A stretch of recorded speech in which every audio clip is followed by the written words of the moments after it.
Geelong, the greatest team of all. We are Geelong, we're always on the ball. We play the game as it should be played.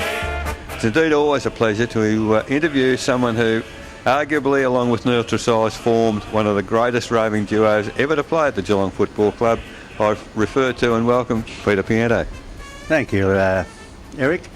When you say that, well, I thought that in my time, before I came, you might remember Essendon had three really good rovers, Hutchison, Tate and McEwen, and I really think that they'd be pretty hard to beat. So thank you for your mention, but I still think they were probably too good for us. Well, I'm probably echoing the sentiment, certainly of Geelong supporters, and we're not biased at all. Pete, 1951, you arrived at Geelong, and I noticed in the records, didn't play a game till game 6, but in fact you went straight into the senior side. How did a young fellow from Eaglehawk in Bendigo come to get to Geelong? Well, in the first place, I had no ambition at all, and it was a surprise to me. I was working at a place called Ashman's in Bendigo, and I believe that a chap by the name of Don Murray recommended me to the Geelong Football Club. And the next thing I know, that Jack Jennings and Laird Smith, who was secretary at the time, was outside the factory that I worked in Bendigo, asking the boss if they could interview me. And of course he said, yes, okay, that's all right. And I was taken out in a Ford Custom Line car and interviewed, and I signed up there and then. And Jack Jennings said that I was probably one of the easiest players he ever signed up. And then, of course, I had to go and get permission from my mother. She didn't even know, and of course I knew what the reception would be there. No, you're definitely not going out to play football for Geelong. But anyway, we overcame that little problem, and well, from then on, that's the story. And of course, it's history, Pete, that 51, 52 premierships. As rovers, you and Nipper obviously had to have good ruckmen. Who were the better ruckmen we had in those days? Well, there was Tom Morrow, and there were Bill McMaster, Norm Sharp, Jake Norman, Jim Norman. They were really good ruckmen, and sort of made it easy for Nipper and I, I'm sure. But Nipper and I, we had a pretty good understanding. We usually shared the roving. I think we used to work it out about every 7 minutes. We'd have about 7 minutes each on the ball, and we used to, as a matter of fact, you could see it then, but you can't see it now.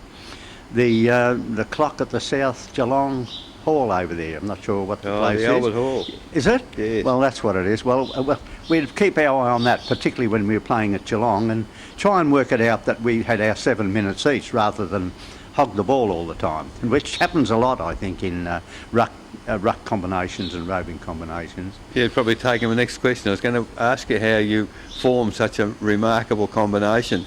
There were some great players around in those days, of course, the Flanagans and the Smiths and all of those sort of guys. And it must have been reasonably easy, I suppose, to slot into a team like that. Well, it was, and I was lucky, particularly because when I first came here, I played in practice matches, but I got an injury, and that kept me out for 5 weeks. So I really got my first game in Adelaide. When we were playing Adelaide, we played the premiers of the Adelaide competition 5 weeks after the season started, and then I think Bill McMaster and I know Bill got games early, but I'm pretty sure on that game that Bill and I were picked in the side, and that meant that we had to give it everything and try and make the side. Well, we did. We both got in, and the rest is history. Absolutely. Now, in the mid-60s, I guess you'd concluded your playing career. You took on the coaching job, and 66, 67, the meritorious grand final, and I guess we're all going to take to our grave whether that was or wasn't a goal. Yeah, well, I went to Colac coaching for 3 years, and then Western Australia for 3 years.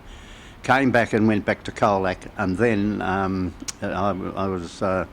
put him to the job at Geelong in 1965, and was appointed in 1966. But as far as that goal was concerned, to me it certainly looked as though it was in, and there were a couple of other things about that game that Polly Farmer has been very outspoken about, and I have to admit I agree with Polly. Yeah, so disappointment, I guess, but I mean, to play and to coach with the Geelong Footy Club, a wonderful thrill.